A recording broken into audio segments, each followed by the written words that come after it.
Oh, you have to hear this wild story about Chinelo. So you know how in every village, there are always these prominent families, right? Well, in Umudike, it was the Okafors and the Uzos. Chinelo, the daughter of Mrs. Okafor, was set to marry Obi, the son of the Uzos. Everyone was buzzing with excitement on the morning of the wedding. By afternoon, the wedding festivities were in full swing. The air was thick with anticipation. Chinelo's mom was convinced that her daughter was on board with the marriage after their heartfelt chat the night before. But guess what? Chinelo had other plans. On the morning of the wedding, she just up and vanished. Poof, leaving a note that said, "I'm sorry." Can you imagine the chaos? The whole village was in an uproar, and her mom was beside herself. I mean, this wedding was supposed to seal a big business deal between their families, and now everything was falling apart. Mrs. Okafor was losing it because her daughter was missing, and the deal was falling apart. She thought their chat had made a difference, but she knew deep down that Chinelo didn't want to marry Obi. So here's the backstory. Chinelo lived with her mom, helping run their massive agricultural business. They were in deep financial trouble, though. Her dad had died when she was young, leaving her mom to manage everything. Prices were unstable, the weather was a mess, and costs kept rising. Mrs. Okafor thought merging with the Uzo family's trading business would solve their problems. The two families got along great, always helping each other out, so the merger seemed like a no-brainer. They figured combining their strengths, farming and trading, would make them unstoppable. So they talked it over a lot, got advice from family and experts, and decided to join forces. Everyone was pumped because it meant more success for both families and the whole village. Chinelo's marriage to Obi was supposed to seal the deal. As Mrs. Okafor's only child, Chinelo's role was crucial in cementing this alliance. But Chinelo wasn't thrilled about marrying Obi. She'd been having a secret romance with this guy Nonso, and they decided to run away together. So on the wedding day, instead of walking down the aisle, Chinelo bolted. She and Nonso took off to a distant village, thinking they'd finally get to live in peace. Nonso was thrilled. "Thanks to the money you agreed to collect," he told her, hugging her tight. "Now we can live our lives in peace and comfort with no interference." But here's where it gets tricky. Chinelo dropped a bombshell. "I didn't take the money. I couldn't do that to my mom.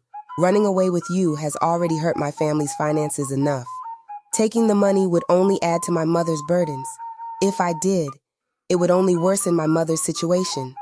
Nonso's face fell. He pushed her away and snapped, "What do you mean?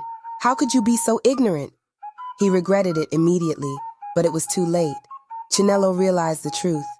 She'd left her mother, crossed rivers, navigated thick forests, and slept in uncomfortable places with the wrong man who only cared about her money, not her. You see, they were on the verge of starvation, having spent all their money on rent for this old rundown house. Now, Chinelo was actually really talented at designing Ankara fabric. She had this incredible eye for patterns and colors that nobody else in the village could match. She saw a gap in the market for her unique materials and figured it was a great opportunity to make some money. So she poured her heart and soul into creating these stunning designs. Her work quickly caught the attention of the local market. People were starting to notice and appreciate her artistry. Meanwhile, Nonso, always on the lookout for quick cash, saw Chinelo's talent as his ticket to easy money. He didn't really care about her art or the effort she put into it. All he saw was just the money it could bring in. Despite Chinelo's hard work, she struggled to sell her fabrics. It was disheartening for her. One day, feeling frustrated, she left her stall briefly to take care of something else, leaving Nonso to watch over it. As Chinelo stepped away, a stranger wandered by and was immediately drawn to her fabrics.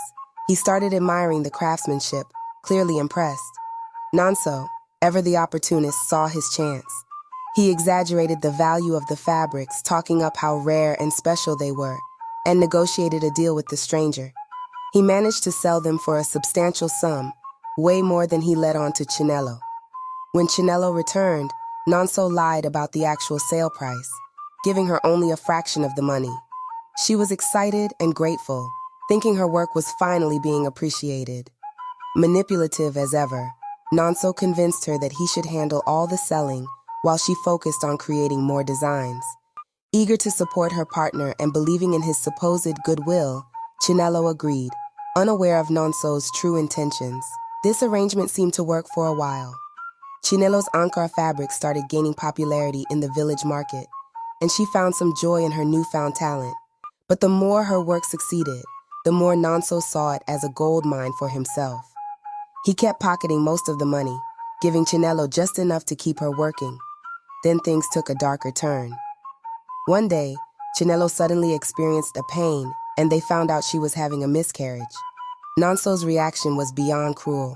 Instead of caring and comforting her, he was happy, saying that a child would shorten his money, and he didn't want to deal with any crying or noise. Can you believe that? His reaction made Chinelo even sicker. As their relationship worsened, Chinelo realized she couldn't stay with Nonso any longer. She decided to return to her mother, even if it meant facing her anger. But before she could leave, Nonso dropped a bombshell. With a mocking laugh, he said, "What home and what mother? 2 weeks after we arrived here, I heard from some men in the market that your mother lost everything and died out of heartbreak and shame because her daughter abandoned her and ran away with her lover." Chinelo was devastated. She believed him, thinking her mother had died because of her. The thought of her mother's suffering crushed her, and she felt her entire world crumble around her. With tears streaming down her face, she retreated to her room, collapsing onto her bed as grief consumed her. But it was all a cruel lie. Nonso just wanted to manipulate her into staying. Without her, there'd be no more materials made, and no materials meant no more money. His only motivation was his own greed. He wasn't moved by the pain he caused her by making her believe she had lost her mother. Due to Chinelo's illness, she was unable to complete the order in time for their main client. This meant they had to pay back the money, but Nonso had wasted all of it. Facing danger, Nonso made the cowardly decision to run away, stealing the items Chinelo had managed to make before getting sick. He fled with the materials, hoping to sell them and start over somewhere else. He left Chinelo behind, sick and defenseless, to deal with the client's wrath alone. Picture this. When the major client showed up, Chinelo is trembling with fear, thinking she's about to face the wrath of this major client. She steps out of her hut, only to collapse on the ground, screaming. But here's the twist. She wasn't screaming because she had to face a furious client. In a miraculous turn of events, the client turned out to be none other than Chinelo's own mother, who was very much alive and well. Both mother and daughter were shocked to see each other, but their reunion was filled with overwhelming relief and joy. Her mother, Mrs. Okafor, explained everything. She had been drawn to the Ankara designs because they reminded her so much of Chinelo. The intricate patterns, the vibrant colors. It was like seeing a piece of her daughter in every fabric. That's why she kept patronizing them. She didn't just see beautiful designs. She saw her daughter's talent and heart poured into each piece. It was her way of staying connected to Chinelo, even when she thought she might never see her again. And here's the kicker. Mrs. Okafor wasn't just buying the fabrics out of nostalgia. She saw a real opportunity to collaborate and enhance her business. She wanted to join forces with the makers of these stunning designs.